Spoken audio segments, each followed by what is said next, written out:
intro. Hello, hello.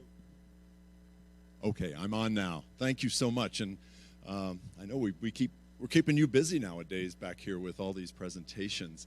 Well, you know, we were very fortunate in September to have Steve Jurczyk, who was the acting head of NASA, here as our speaker. And then last month we had Connie and Rich Engel. I don't know if you remember, Connie was the first female that graduated from jet pilot training in the Air Force, and her husband was the head of the Test Pilot Center.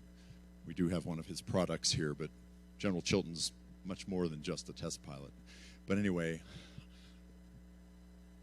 I've known this guy since 1977, I think it was. Is that when you finished grad school and came to Williams? 77, yeah.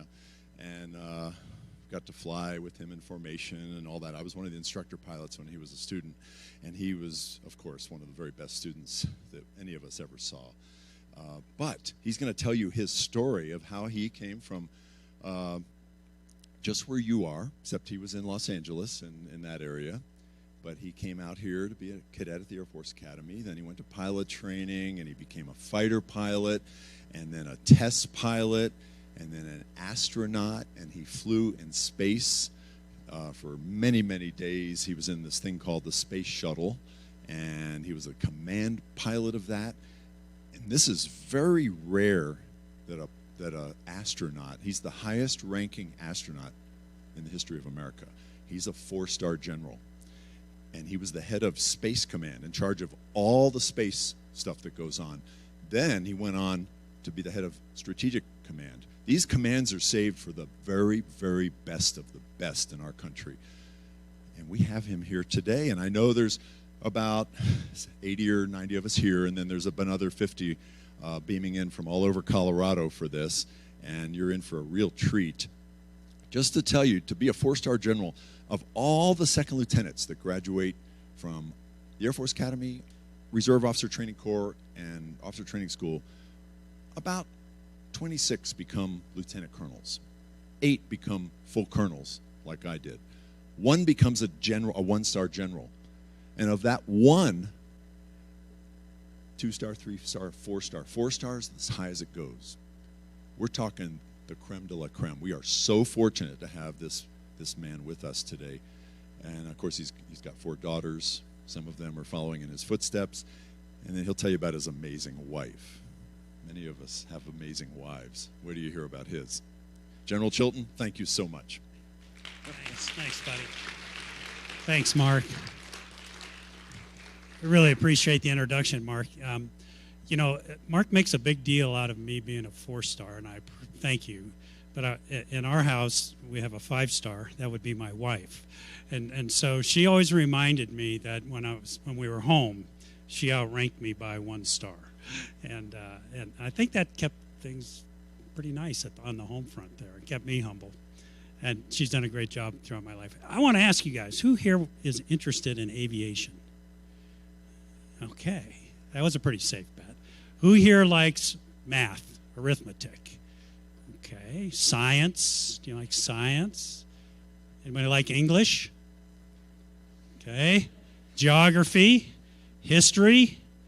Great, great. So when I was your age, if someone had asked me that question, I would have, and they said, "Who likes English?" I would have sat on both hands.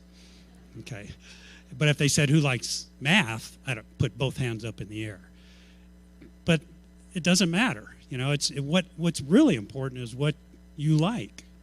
And what I found out going through life is if you try to find work in the things you like, you're really happy. You never work a day in your life. So when I was your age, I was good at math. I didn't know what it was good for.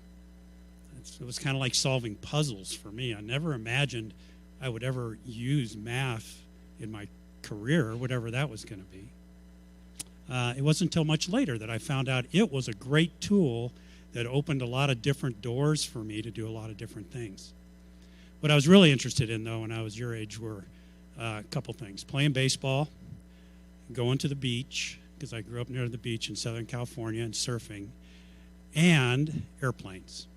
I grew up right next to LA International Airport, and my grammar school was right near the threshold where you would take off from at LA Airport, less than a mile from the runway, probably about half a mile. And my high school was at the departure end of that very same runway, probably about a quarter mile from that. And we used to joke we could read lips because every 2 minutes a jet would go screaming by and you couldn't hear the teacher talking. And for me, every 2 minutes when a jet would go by, I couldn't help but look out the window. So I knew at a young age that aviation and getting into flying was something I would really like to do. I just didn't know how to do it. We didn't have a program like this when I was growing up. But I did have an uncle who flew for United Airlines, and he loved flying.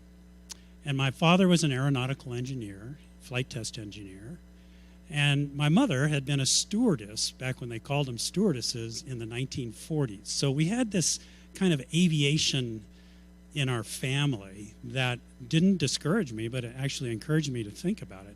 But still, I couldn't figure out how to get flying lessons. So one day, it was a summer day, I was 12 years old, and every day in the summer we would call our friends up and say, hey, do you want to play baseball today, football, or can your mother drive us to the beach? And what we really wanted was someone to say, yeah, my mom can drive us to the beach. Well, it's one day I called my friend Bill Toomey up, and we played baseball together. And he said, well, my mom can't drive, but my brother's home. One of my older brothers is home from college. He had 4 older brothers that I'd never met because they were much older. But this one was in school. And he said, we're leaving for the beach in 10 minutes if you can get over here. So I jumped on my bike, threw on my swimsuit, grabbed a towel, rode over there, jumped in the back of the station wagon with every other kid in the neighborhood that we could squeeze in there. And off we went to Manhattan Beach. And on the way, I turned to Bill and I said, so what's your brother's name anyway? And he said, well, his name's Dan. So I yelled up to the front of the car, hey, Dan, where do you go to college? And he said, I go to the Air Force Academy. And I said, what's that? Never heard of the place. Never. I don't know that I ever would have heard of the place growing up in Los Angeles. He said, oh, it's this school in Colorado. You go there. It's 4-year college. And when you graduate, they teach you how to fly jets. I said, oh, I got my attention. I said, well, do you have to join the Air Force if you go to this place? And he said, well, yeah, you got to stay in those days 5 years after you finish flight school. And I said, well, could you be like an airline pilot after that? And he said, sure, a lot of guys get out and decide to go fly for the airlines. I said, well, golly, how much does it cost to go to this school? He said, it's free. Now, that wasn't completely true. Financially, it was free. But as, Mark will tell you, you have to do a little work while you're there, too. I was sitting in the back seat of that car on the way to the beach at about the age of some of you in this room, 12 years old, and I decided this is where I wanted to come to go to school, was Colorado and the Air Force Academy. My motivations weren't particularly noble. It wasn't that I wanted to serve my country. I just wanted to learn how to fly. And a funny thing happened to me, though, on the way to United Airlines, which was my goal, was to become a United Airline pilot. I fell in love with the United States Air Force and ended up staying in the Air Force for almost 35 years. And then when I got out, I was too old to be an airline pilot. So, but I don't regret it. I don't regret a day of that. And I think the lesson for me was, it's good to have a goal. And all of you in this room, I'll bet, have ideas of what you'd like to be, what you'd like to achieve in your lives. And that's great, because I certainly had one. And that is what motivated me to go to the Air Force Academy, motivated me to get through that program, motivated me to go off and learn how to fly jets. But in the end of the day, I ended up changing course a lot of times throughout my career as different opportunities and things presented themselves to me. And so I just always encourage people, don't be afraid to change your ideas and don't feel like you're stuck with the goals that you have today. Pursue them, but when you see something else that interests you, don't be afraid to go off and try to grab that ring as well on the carousel of life and see where it takes you. Because that's what happened to me. Instead of going, after 5 years, instead of going back, leaving the Air Force and going to United Airlines, I decided to stay in for one more tour because I was having so much fun. And the next thing you know, I had an opportunity to go to be a test pilot. I thought, well, I'll wait till after test pilot school, and then I'll be a United Airline pilot. Well, and then I got an opportunity to apply to NASA, and I got picked to be an astronaut. So, well, I'll wait till that's over, and then Then I'll go be a United Airline pilot. And then I had the opportunity to come back in the Air Force and do some really cool things back in the Air Force. I was married with 4 children at the time. We loved the Air Force, my wife and I, so we wanted to bring our family back in the Air Force. So I did that and said, I guess I'll never be an airline pilot. But that's okay. We had a great time. For the ladies in the room today, I want to tell you a little bit about my wife, Kathy. So, I'm so grateful to the Air Force because, the Air Force gave me an education at the Air Force Academy. They taught me a skill, how to fly airplanes. They put clothes on my back. We call them uniforms. They put a roof over my head. We call them on-base housing. They gave me a career. They also issued me a wife. Because in 1984, when I went to test pilot school, there were 25 students in our class, 24 guys and 1 girl. Now, I ended up marrying her. Okay, so my wife, Kathy, let me tell you about her background. She grew up, and she would have been one of the ones that raised her hands when you said, do you like math? And she ended up studying physics in college. But I think part of her story, and by the way, she was going to join me here today, but she had to go visit her mom who's been ill in Florida, and so she's out of town. She sends her regrets. But let me tell you what was motivating her as she was applying to go to college. She was a baton twirler in high school in the marching band. And she picked her college to go to based on where she could get a scholarship to be the feature twirler in the marching band.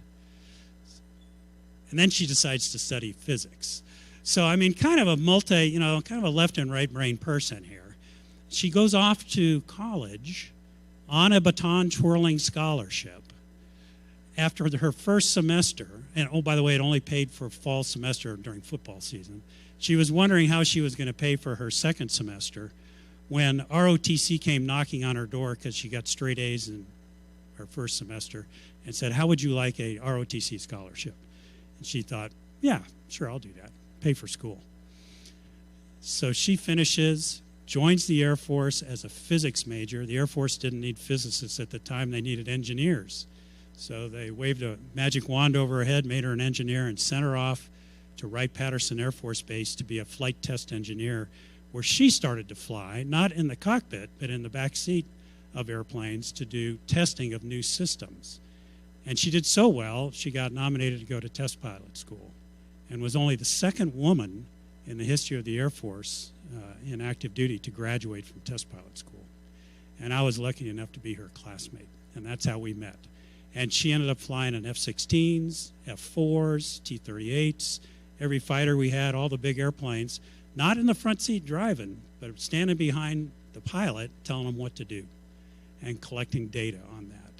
So, to this day, she still practices this skill when we drive down the road in the car. Except instead of sitting behind me, she sits next to me and tells me which way to turn and how fast or how slow to go. So she's very, very good at this.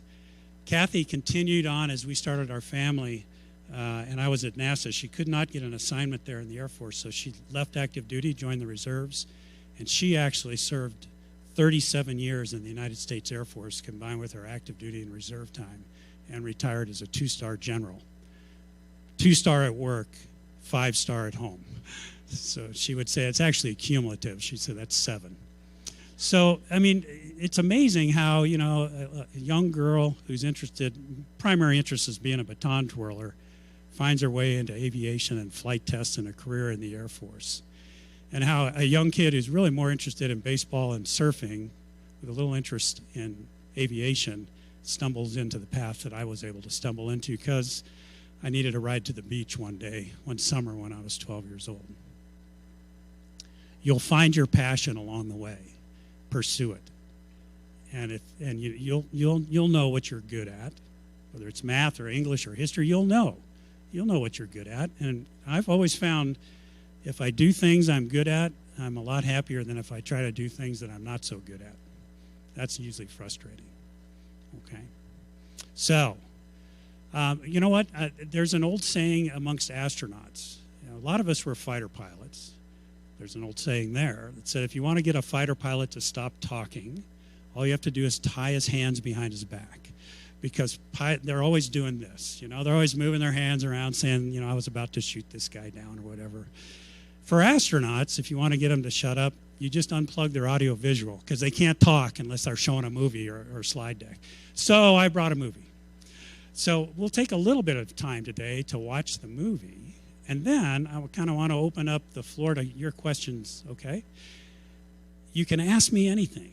You can ask me, you know, what's my favorite baseball team? You can ask me, what did it feel like to be in space? What was my favorite airplane? Whatever you want to ask me. Trust me, there's no question that's off limits when we get to the question and answer. And maybe watching this video will help cue up some thoughts you'd want to ask about space travel or space flight. But is that a deal? Okay? Because if when we finish, I say any questions, if hands don't go up, I'm going to be so disappointed, all right? I don't think we'll have that problem here. Well, so can we go ahead and roll the video? Yeah, this, you know, a little bit about this as it gets started. This was my third space shuttle flight. I had flown in 1992, my first flight, which was really cool. It was on the Space Shuttle Endeavour, and it was brand new. It smelled like the inside of a car. It was so new. It was really a brand new car. My second flight, we did some studies of the Earth, and then the third flight, this was aboard Atlantis, and we launched at 3 o'clock in the morning, so we had shifted our sleep so that we would wake up about 8 o'clock in the evening was our morning wake-up time. And here we are walking out to Atlantis on the launch pad. Sitting on the launch pad, that whole stack there weighs about 4 million pounds. And when these main engines light off, it's 6 seconds. That's putting out about 1 million pounds of thrust. And when the solids light off, the total thrust goes up to 7 million pounds. And if you're pushing 4 million pounds with 7 million pounds, guess what's going to happen? You're going to go someplace, right? And in this case, up. In this case, up. And so when we'd lift off, you'd immediately be pushed back in your seat with a force of about 3 times the force of gravity, which isn't a lot, but it's enough to make you a little uncomfortable, little difficult to breathe and move around. And for the first 2 minutes of flight, you would stay there at 3 Gs, we called it. And then at about 2 minutes, the solid rocket motors, the white motors on either side, burning solid propellant, would burn out. And then they would eject off the side of the tank, and the tank was full of liquid fuel, liquid oxygen and hydrogen, and that's what would be burning in the 3 main engines of the shuttle. That would take us the rest of the way to orbit. So we would go from sitting on the launch pad at 0 miles an hour to 17,500 miles an hour in 8.5 minutes. I'll give you an idea how fast that is. That's about 5 miles a second is how fast you're traveling. Our goal on this flight was to go up and dock to a space station. Now, it wasn't the International Space Station. It was the Russian space station, Mir, because we hadn't built the International Space Station in 1996. And one of my crewmates, Dr. Shannon Lucid, a U.S. astronaut, had trained in Russia for 2 years to go up and stay on the space station, Mir. So we were her taxi service to Mir. And along with that, we had to bring up all her equipment. We also were going to do some experiments. This is Dr. Linda Godwin. She was a physics major. Rick Searfoss, a 1978 graduate of the United States Air Force Academy, engineer, test pilot, was the pilot of Atlantis for this flight. And Rick took these photographs to give you a kind of an idea of what our view was from about 200 miles above the Earth. Can you guess what this is? Florida, that's right. There's Tampa Bay on the left, Cape Canaveral on the right, a little bump sticking out on the right. You can see the Florida Keys and the Miami area on the bottom right. After about 2.5 days on orbit, we rendezvoused, so got in close formation with the Mir space station. This is a picture taken from the shuttle of Mir. Likewise, the crew on Mir was taking pictures of us. You can see our cargo bay, that storage compartment in the back that we floated back into earlier. And up here on the flight deck, I'm standing on the left, floating on the left with my feet in stirrups so I don't float away, flying the final approach to Mir. And this we stopped about 150 feet away here to wait for the sun to go through a cycle. You can get an idea of how quickly the sun sets on orbit, how quickly things get dark. And we just kind of called station keeping. We just sat right here for about 90 minutes until we could make the final approach. Now I want you to imagine you're in the cockpit. You're looking out the back windows of the cockpit to the cargo bay, and you see the tail of the space shuttle in the bottom right. We actually would fly it from looking out the back window. We had controls there in space operations, so you could see as we flew up to Mir, it looks like it's flying to us, to connect the docking port in our cargo bay with theirs. So on the left is Mir at the top, shuttle at the bottom. On the right is what I'm looking at inside as I look across the cockpit, which was a camera that helped me line up to center the docking as we did our approach. We had very fragile vehicles, so we had to dock at a very slow speed. This was actually sped up, if you can believe it or not. So it was slower than you could walk is how slowly we made the approach. And here you can see from the black part there, the white part down is the shuttle. The orange module is the docking module. And then there's the Mir space station. Now you notice on Mir they have these large solar panels. That's how they get their electricity to run all their computers and fans and life support systems inside. They collect solar energy.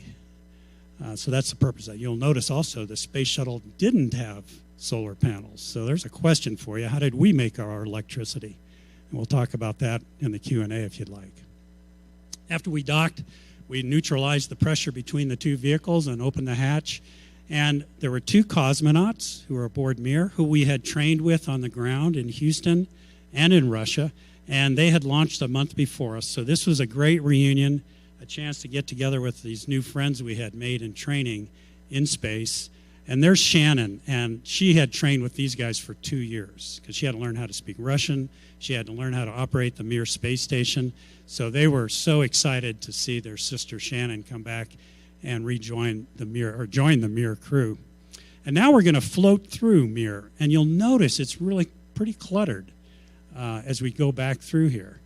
But it was incredibly clean, and it was nice for us because it was much more roomy than what we had on the space shuttle. Here's Dr. Ron Sega, a physicist, graduate of the United States Air Force Academy and pilot as well. He was our lead mission specialist for the flight.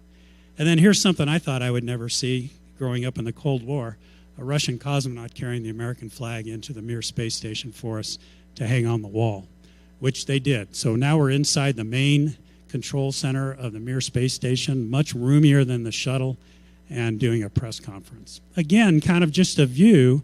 You can see the edge of the Earth at the top right.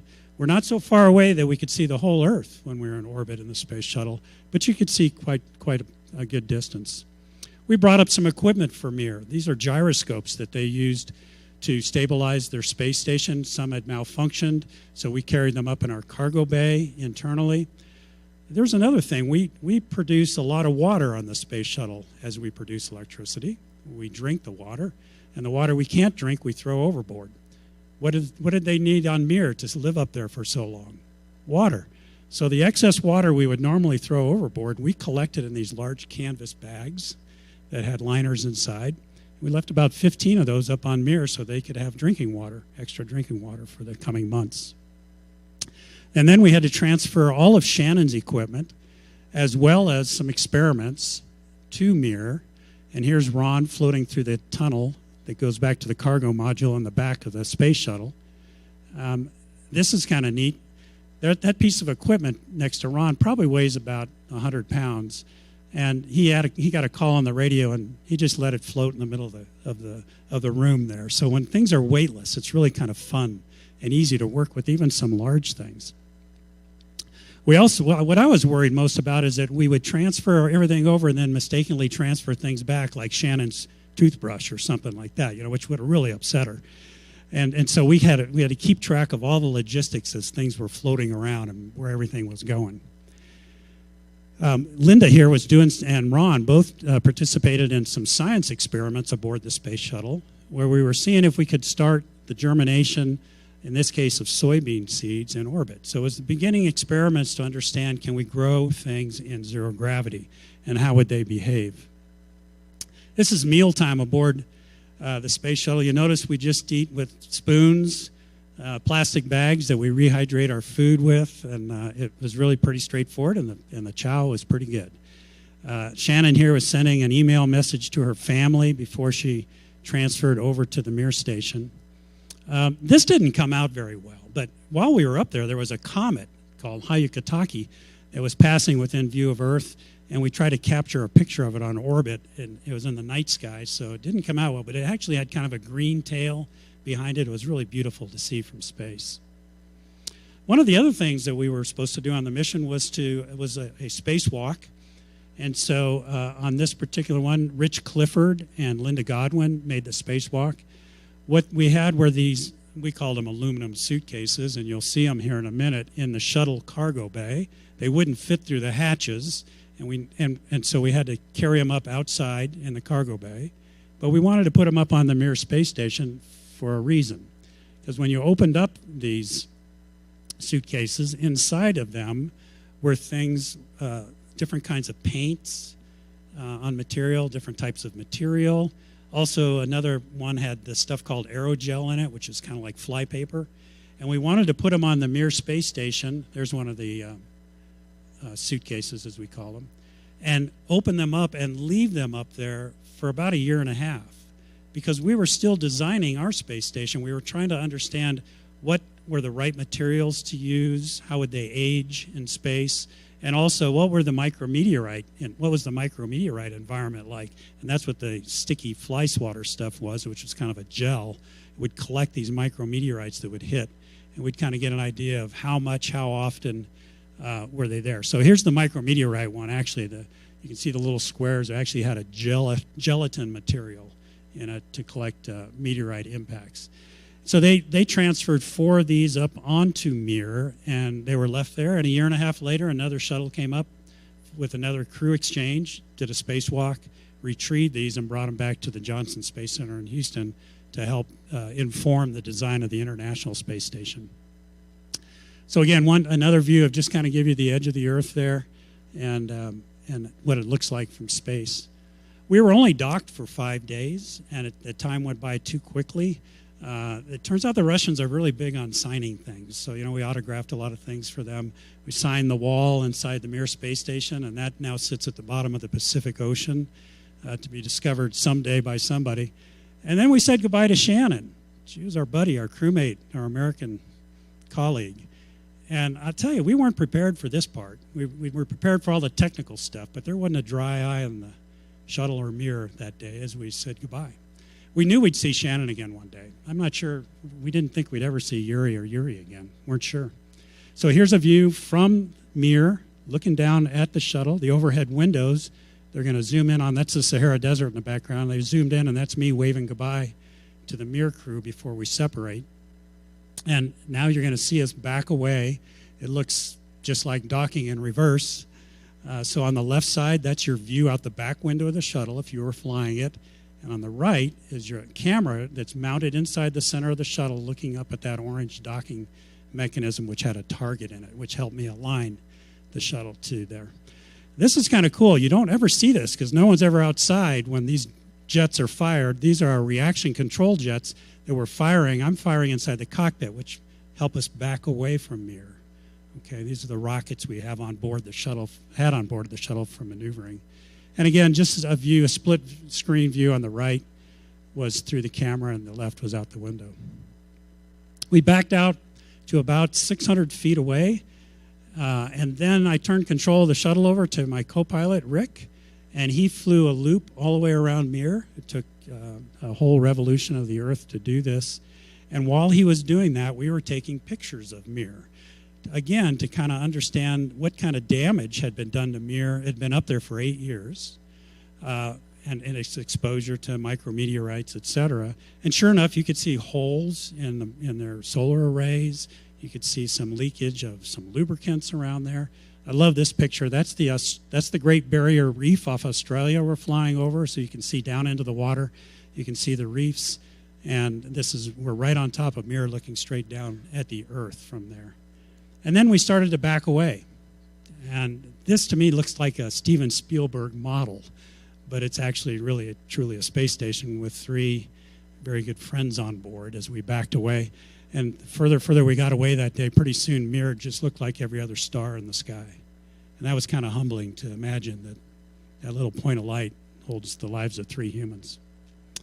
This is re-entry on the space shuttle, so they talk about how hot it is outside. You can see the reddish, orangish, pinkish glow of the plasma, where it gets to over 2,000 degrees Fahrenheit.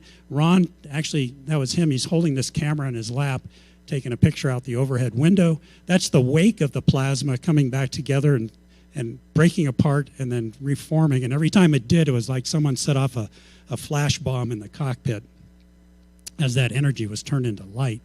You can imagine it's kind of like the wake of a boat, except it's a cylinder as opposed to just flat. We were coming back into land at Edwards, and you can see here those jets are still firing in the tail section to help us control the shuttle. But eventually, it's totally controlled by aerodynamic controls, elevons on the wing, rudder, and vertical stabilizer on the back. We landed just before sunrise on Palm Sunday, 1996. The approach in the shuttle is a little different than what you'd see in most airplanes. It's kind of a 20-degree dive to an aim point a mile short of the runway. And when you get to 2,000 feet above the ground, you start pulling the nose up. At 300 feet above the ground, you put the landing gear down. And targeted touchdown speed was 195 knots, so over 200 miles an hour. And then at 185 knots, we start bringing the nose down and put the drag chute out. And the drag chute, you notice where it's mounted, helps cushion the nose as it comes down. You notice the nose wheel is shorter than the main gear. That's unusual. And then it also helped save on brakes, right? You didn't have to step on the brakes as hard to bring the shuttle to a stop. And the shuttle at this point probably weighs about 200,000 pounds. So it's about the size of a DC-9 and weighs as much as a B-1 bomber, basically. And then after about 45 minutes of post-flight powering everything down, we crawl out of the shuttle, walk around, take a look at the tiles, and anxiously look forward to getting back together with our families. And that's the end of the mission STS-76 trip to Mir in 1996. Thank you.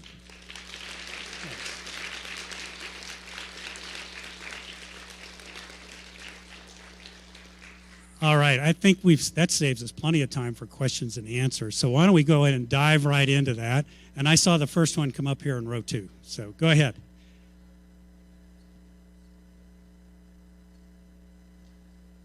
Okay, I'll repeat the questions for everybody in the back. The question was, do you have to spend you understand we had to spend a week in quarantine. And in the shuttle program we do. I don't know what they're doing now. I suspect it's the same. But we would, and frankly, that was the hardest part for me. Going into quarantine, because you had to say goodbye to your kids a week before launch. And we started quarantine in Houston. And so we would go into isolation from everybody, just as a crew, and people who were cleared by the doctors to see us. Now, why did they do that? Well, the last thing they wanted us to do was get exposed, particularly from our children who are at school, and always coming home with a cold or something. Exposed and then get to space and be sick on orbit. And, because the time up there is so precious and you've trained so hard for that, you want to be healthy when you're up there. So they quarantined us for our own benefit, okay? But I hated it. I mean, I didn't mind quarantine once I got in there. I hated saying goodbye to my children the night I went into quarantine. Your spouse, so your husband or your wife, if they could pass a physical, they could come visit. Once we got down to Florida, we had a chance to see them one more time before we flew, but not our children. Yes?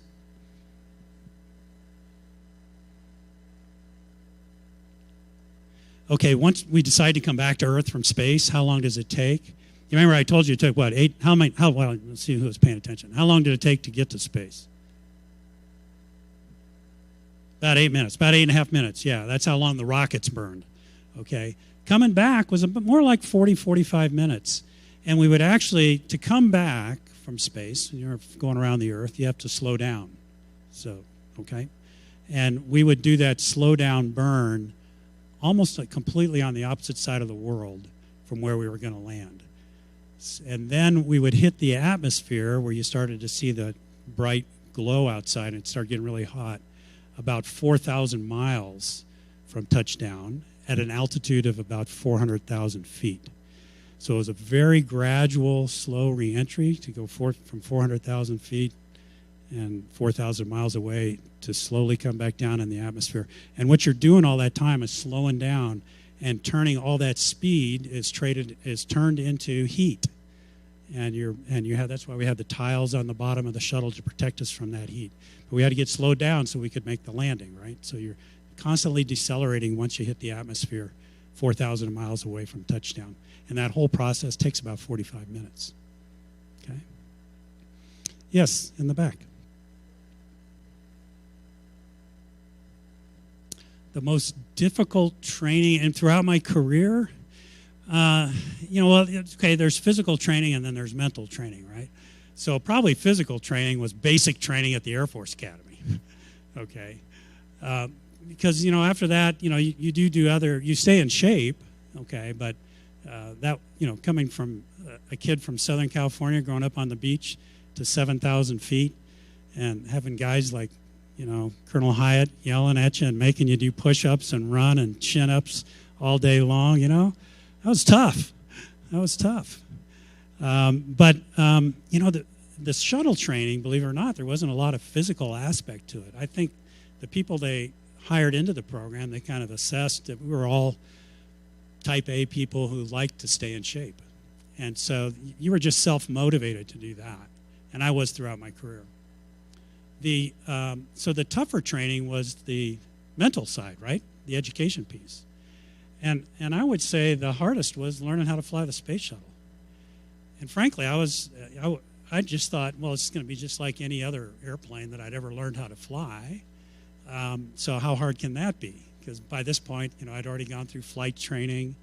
I'd flown operationally in the F-4 and the F-15. I'd been a test pilot. I'd flown probably 30 different kinds of airplanes. How hard can this be? It was complicated. It's complicated because if you think about it, the space shuttle is a rocket ship for 8.5 minutes, right? And then it turns into a spaceship, which is different. It's got to operate in space, be able to do rendezvous and docking and deploy payloads and launch satellites. And then it becomes a hypersonic reentry vehicle, flying at Mach 25 when you hit the atmosphere. And you're going Mach 25 all the way down to Mach 1, and then you take over manually, and now it's a glider. The worst glider in the history of mankind, by the way. Is anybody in here flying gliders? Okay, do you know what L over D is? Lift over drag? Who knows what L over D is? Yes. Yes, so it's a measure of how far forward can you go for how many feet forward can you go for every foot you come down, or miles or whatever. So, do you know the L over D of the sailplane you fly? 22 to 1. So you can go 22 feet forward for every foot you come down, right? The best, when you max performed the shuttle at its best L over D, was 4. Which is just slightly better than a brick, if you throw a brick, So, but it was good enough, as you could see. That's what allowed us to do that flare at the end and land. So, yes. Yes?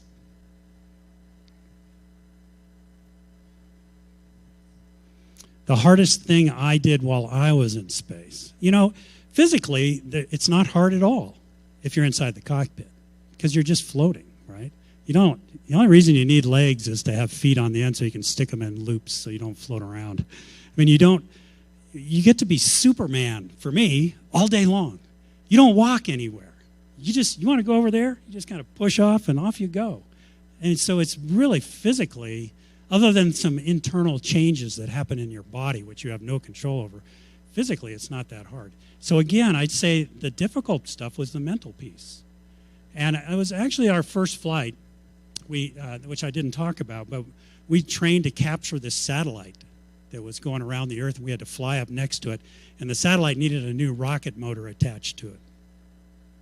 And we carried up the rocket motor in the cargo bay of the shuttle.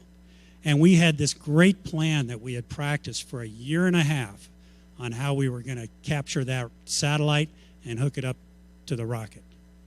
And we got up there, and it didn't work. Didn't work. Our plan didn't work. And we went away, and we came back the next day and tried it again with the same plan, slightly changed, And it didn't work again. And we went away, and now we had just enough gas for one more try. And in 24 hours, we built an entirely new plan. That was stressful. And then the final approach was really stressful because we were running out of gas. Not that we were going to die, but we didn't want to fail. And it worked, by the way, the new plan. So I say, again, it was kind of mental. It was really kind of mental rather than physical. That was the most difficult one, I'd say. Let's see. With the red hat here. Cardinals fan, huh? All right.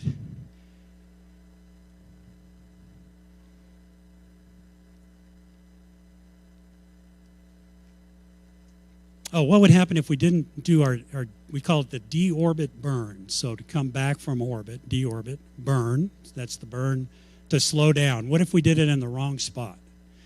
Well, you'd miss the runway in Florida, is what would happen. You'd either be too short, too long, or you might even be over the wrong part of the Earth, when you did it. So that burn was very important, and it had to be done at a certain point in space, in the orbit, at a certain time, okay?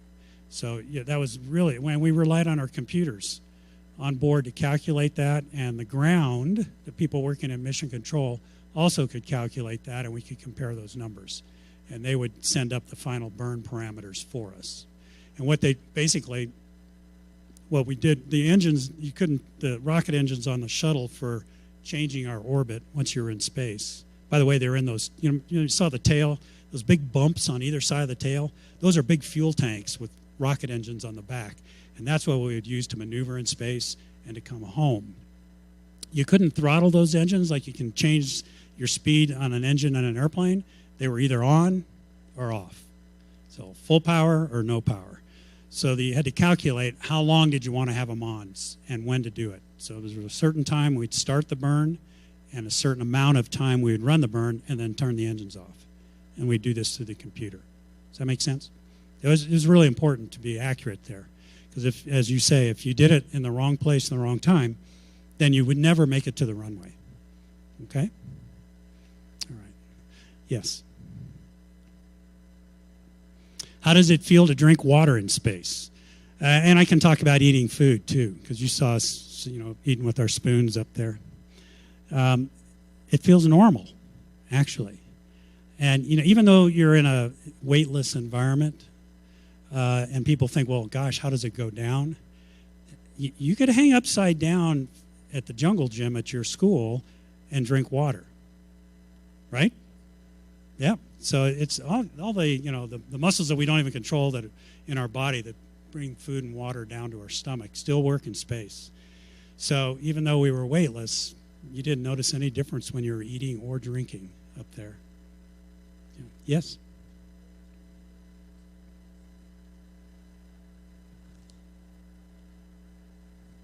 It's a great question. So in the astronaut office in those days, it's a much smaller office now since they're not flying the shuttle. We had so many crews in training. And the days I was flying, we were flying about 8 shuttle missions a year. Average crew size was 6, so close to 50. So that meant there was 50 people getting ready to fly every year. And then the other 50 were doing additional duties, okay? And so we were always kind of spread to the winds doing our work. We weren't, you maybe had an office. My first office I shared with 2 astronauts that were more senior than me. But, I never flew with them, right? It was just where my office was. But as soon as you got assigned to a crew, that crew moved into one office. And we essentially lived together for a year to a year and a half, depending on how much training you had to do. And typical was 60-hour work weeks. And I think we got 1 week off a year in the middle of that to take a vacation with our family. So, like I said, the hard part was the training, the learning that you had to do.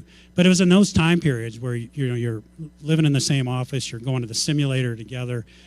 As for the pilots, we're flying out to El Paso to practice landings on the shuttle approach, or to Florida or to California. We're doing that together all the time. But on my second flight, my commander on that flight, I was the co-pilot, he didn't think that was enough. So I thought this was a great idea. And it's since been adopted for the long duration cruise. He said, going to space is kind of like going camping. you're in a tent, and it's pouring rain outside, so you can't go outside. and you're in this small tent with, in the case of that crew, 6 people living in this small tent for 11 days. And you learn a lot about people when you go camping.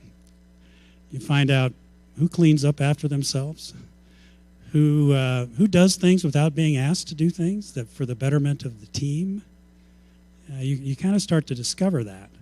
And so that was his idea. Now, he pitched this idea to the trainers, the guys in charge of our training at NASA, and they said, no, we can't give you 2 days off in a year and a half of training. He's going, you're kidding me.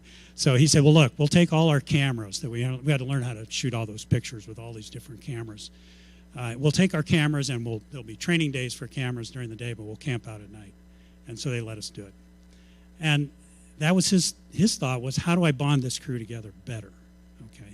Now, for an 11-day mission, that's maybe not as important as opposed to a 6-month mission on a space station. So NASA actually does a lot more of that now as they prepare crews to go to the International Space Station, for example. Put them in tough, difficult environments and see how they react with one another. We're all human beings. There's naturally friction that's going to develop in certain scenarios or time. Not everybody has a great day every day, right? And you got to learn how to deal with that and to help and support each other, right? So, yeah, thanks for asking that. That camping trip was very memorable for us. Yes?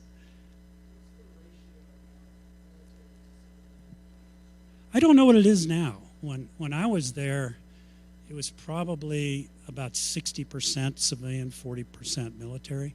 And most of the military in those days, because you had to be able to fly and land the shuttle, we were all test pilots. So we'd either all gone to Air Force Test Pilot School, the Navy Test Pilot School for our naval aviators. Some had gone to the British school on exchange or the French school. But those were the only 4 recognized test pilot schools. And so most of the military people were the pilots, and most of the civilians were the engineers. You know, they maybe were flight test engineers. They may have been navigators. Those were military as well. So that was kind of the balance. And NASA would hire based on their needs. If we were going to be doing a lot of science experiments in the next 5 years or something, they'd look maybe more for a certain kind of material science, for example. Human studies, maybe more medical doctors.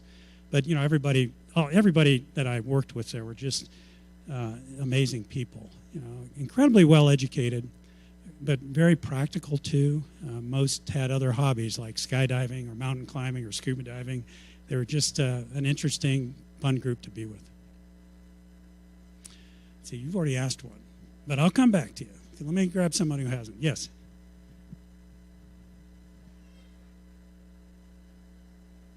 I have none. You know, actually, in my career, I never went to combat. So which makes me think that I kept the bad guys from ever even considering attacking the United States of America. You know, our number one goal in the United States military, people think it is to fight our nation's war. It's actually to prevent them from starting. And so it just, the timing for me, it was, I joined the academy during the Vietnam War, and it ended while I was a cadet. And then there were no conflicts until 1991, and by then I was an astronaut. And then when I came back to the Air Force in 1998, I was too old.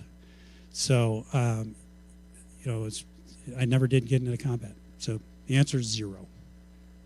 Yes, with the striped shirt on here. The F-15 was my favorite airplane to fly. Yeah, I really loved it. And I had a lot of experience flying it. Yeah, someone's got a model of an F-15 back there in the back. I think I saw it earlier today. And yeah, it was an air-to-air mission. So I started out in low-level reconnaissance. So the F-4, we would fly around at really high speed, low altitude was what we did, with cameras in the nose to take pictures of targets on the ground. And I loved that because I like going fast. And then I flew F-15s, which was just an air-to-air mission where you would train to shoot down somebody else, and they're trying to shoot you down. It's kind of like playing chess in the air. And no 2 missions were ever alike. And I really enjoyed that piece of it. So again, it was not only physical skill, but it was mental when you flew the airplane. So, and it was a sweet airplane. Yes. The difference between a cosmonaut and an astronaut is just the name. And the Chinese call the people they send into space Taikonauts. So it's just their language. They use their language for cosmo is cosmos, which is kind of space. So cosmonaut, someone who, and a naut is, you know, that back end astronaut is someone who, you know, travels the sea or travels the waves or travels into a new space. So cosmos, navigator, astro, navigator, and taiko, I assume, means something similar in Chinese. I don't know the exact meaning. Do we have someone in the very back who knows the answer? What did you ask? What is space like? There's so many ways to answer that question. You know, there's no air up there. And because there's no air up there, there's no sound when you're outside. When you're inside, you know, you're inside the shuttle cockpit. You notice we were just wearing regular clothes. We have the atmosphere inside. The air is the same as sea level. We keep it at sea level pressures. So it's kind of just, you felt normal inside. But there's no sound outside. It's incredibly cold when you're on the dark side of the Earth as you're going around it. So it can get, you know, about 125 degrees below zero on the dark side, and then up around 225 above zero on the sunny side of the Earth. So it's a harsh environment of no air, very cold and very hot, and then you have to worry about space debris as well up there that you might run into. So that's kind of what space is like. You know, it looks so peaceful when you're inside looking out the window, but the reality is it's probably the harshest, I know it's the harshest environment I've ever been in, and thankfully it was inside a good spaceship to keep me safe. But, you know, there's something else I'd like to tell you about, and that's the folks that do the spacewalk. So in this flight, Rich and Linda went outside in their spacesuits. If you think about it, it's like a little spaceship that they're in, right? They've got all their air is on their backpack. The cooling and the heating part is in the backpack because they're going to be outside when it's 125 degrees below zero, and then 45 minutes later on the light side of the Earth, you know, 200 degrees above zero. They have to have all that air conditioning and heating inside. It's all in their backpack.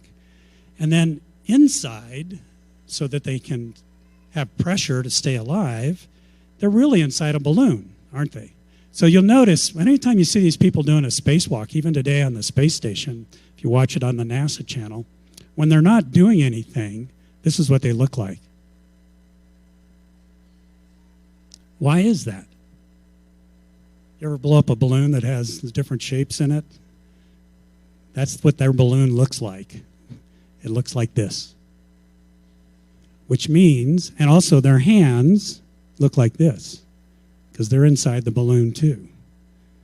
Every time they grab something, they grab this microphone, they have to squeeze against something that wants their hands to go back straight.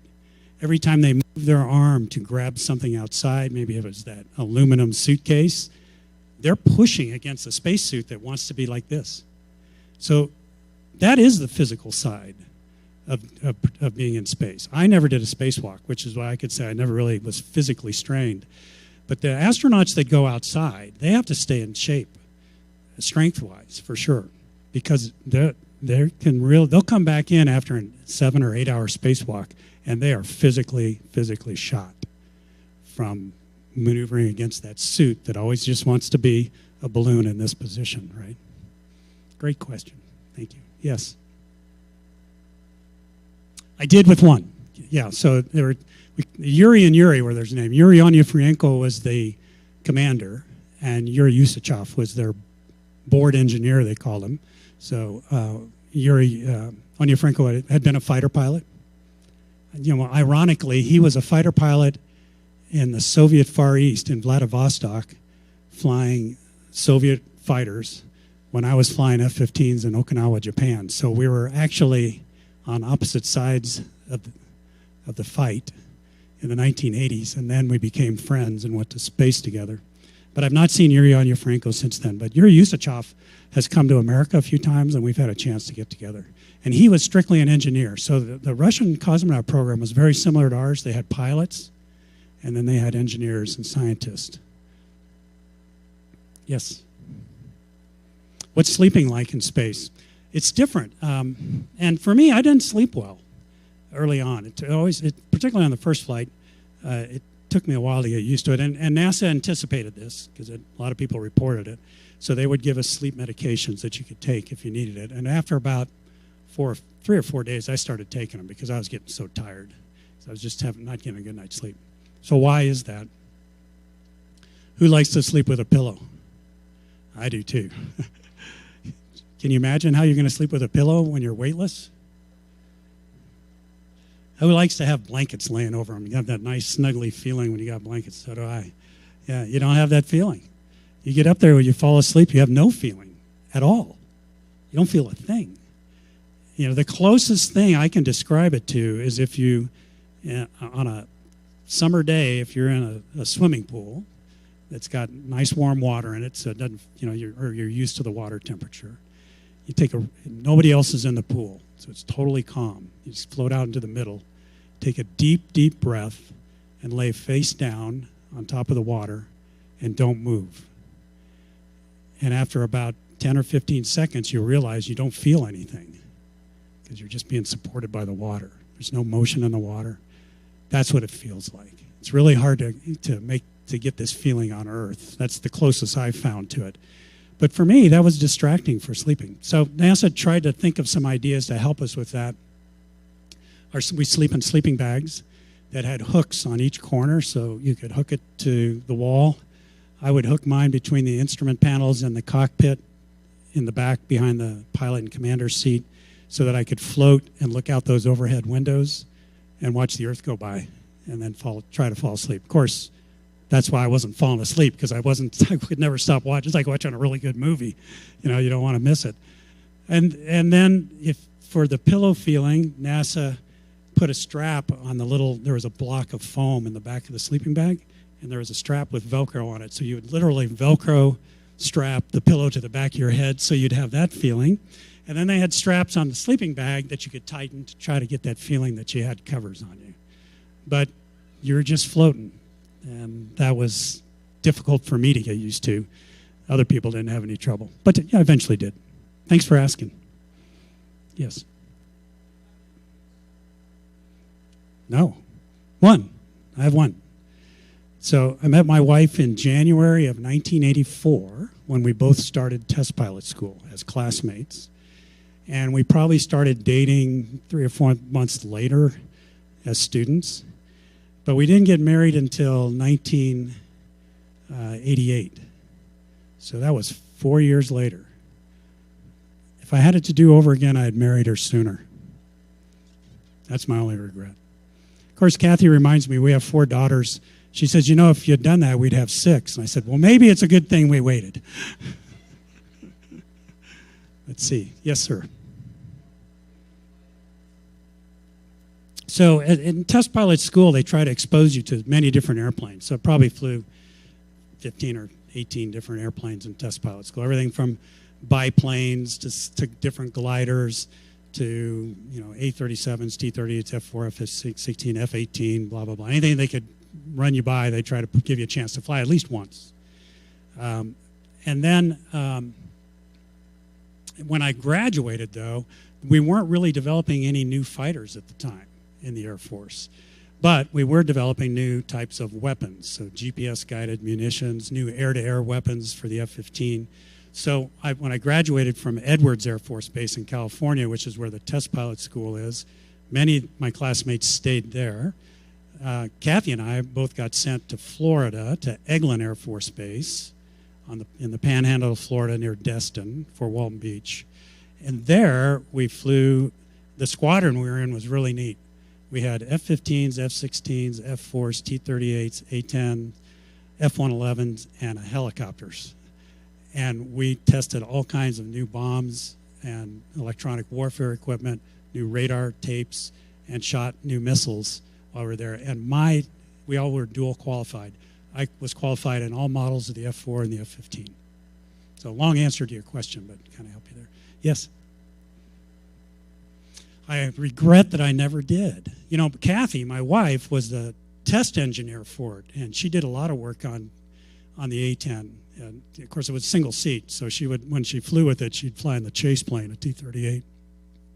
But she did a lot of work on the A-10, but I never did. I regret that because I sure would have liked to have shot that cannon. That 30 millimeter gun is something else, I'm told. Yes, sir. Yeah, we got back to that question. So I'm going to tell you, when we launched in the space shuttle, we actually launched with no drinking water on board. So imagine you're going on a week or a 2-week trip and you forget to bring water. That's on purpose. We don't launch with any water because we don't want to carry any extra weight. We don't have solar panels, so we can't get energy from the sun to make electricity. So I'm looking for some guesses here. What do you think? For power, how do you think we get it? A nuclear reactor? That's a good guess, but no. That's a good guess. Way in the back. Say again? I'm not sure I even know what that is, but no. You might want to send that suggestion into NASA, though. Yes. Do you know? Oh, a different question. Well, I'm going to ask, you get to ask the next question, okay? And in fact, it'll be the last one. So what do you think? Batteries. A lemon battery? Oh, a battery. Yeah, you can use the acid in a lemon to help make a battery. Battery, what's the downside of flying with batteries? Oh, man, are they heavy. And we're not even taking water, so, I mean, no way we're going to carry batteries.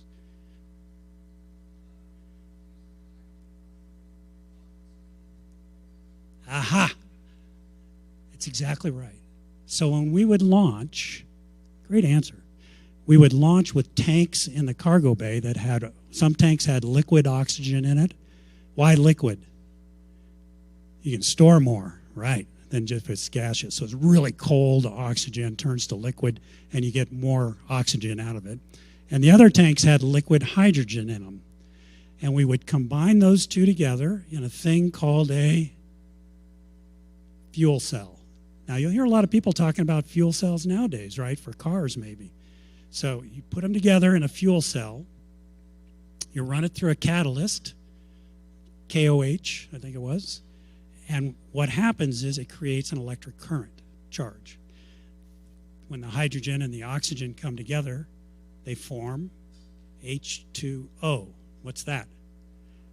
What do you think we did with that water? We drank it. That's right. We collected it in tanks and drank it. And the stuff on this mission, the stuff we couldn't drink, we dumped into those bags and gave them to the Russian crews to drink, rather than we would normally just throw it overboard when we had too much water. So it's exactly right, fuel cells. And the liquid oxygen tanks serve two purposes. We not only use it to make water and electricity, 3 purposes. We use it to replenish the oxygen in the cabin for our life support. So exactly right, fuel cells. Okay, I think we're out of time, but I promised one more question to this young lady right here. Do you remember your question? Okay, this is a really, really, really, really good question. I'll tell you why. The question is, how old were my girls, my daughters, when I was an astronaut? Our daughters. So, who here thinks astronauts are heroes?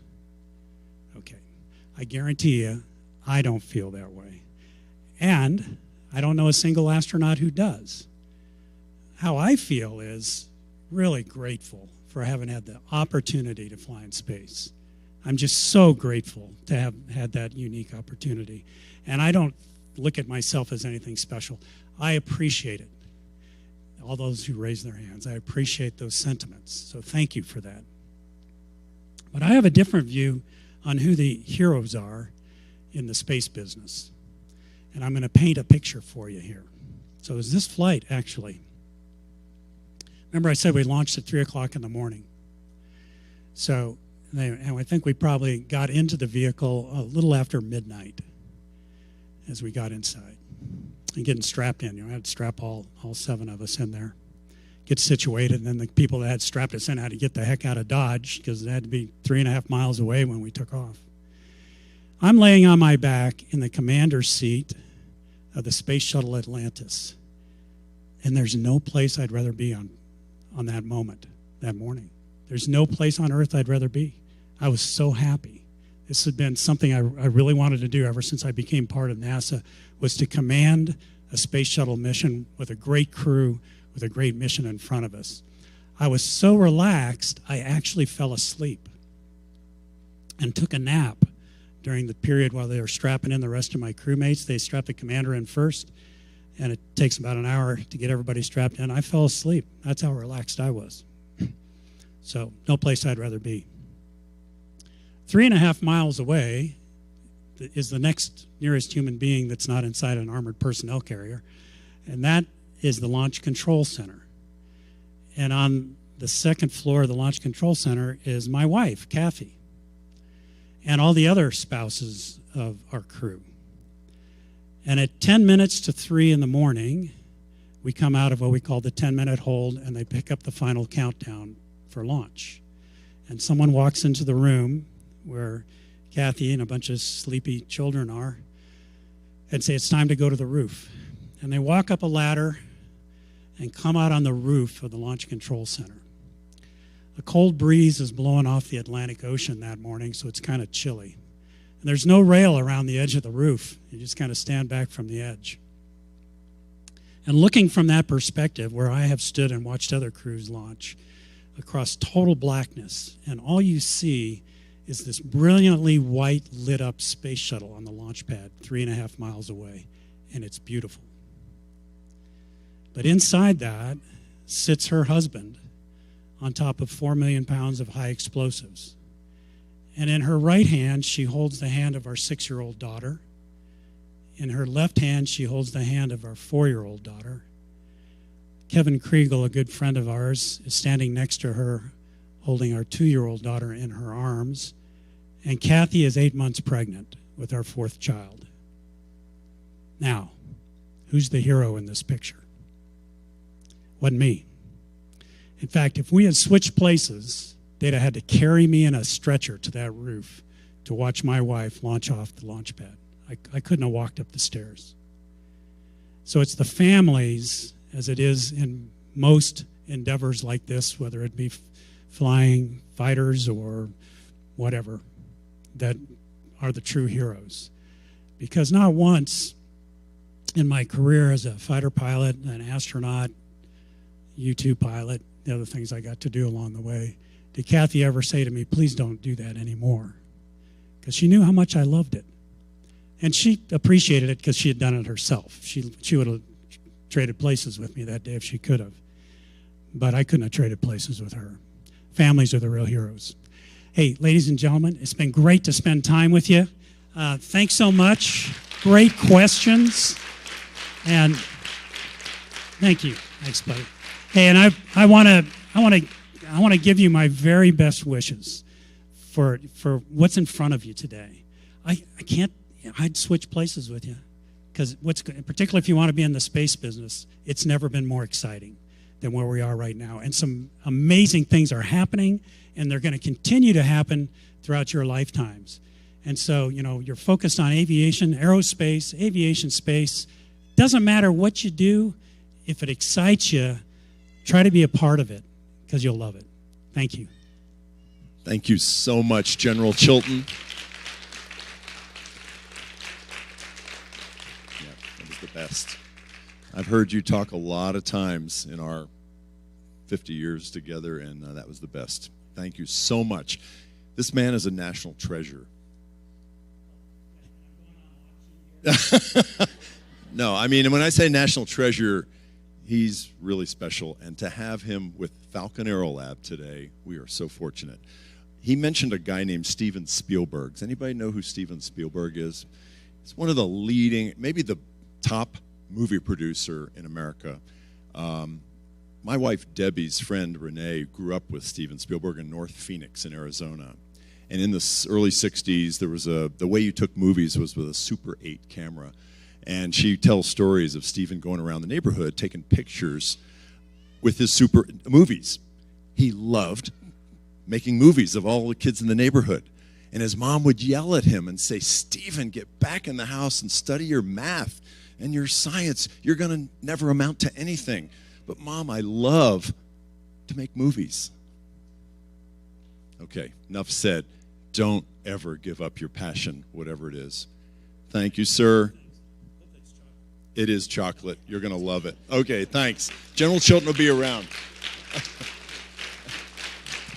It's over. Thank you all for beaming in. Pretty cool. Pretty cool. Okay, well, Mr. Cross, is class still on or is it off?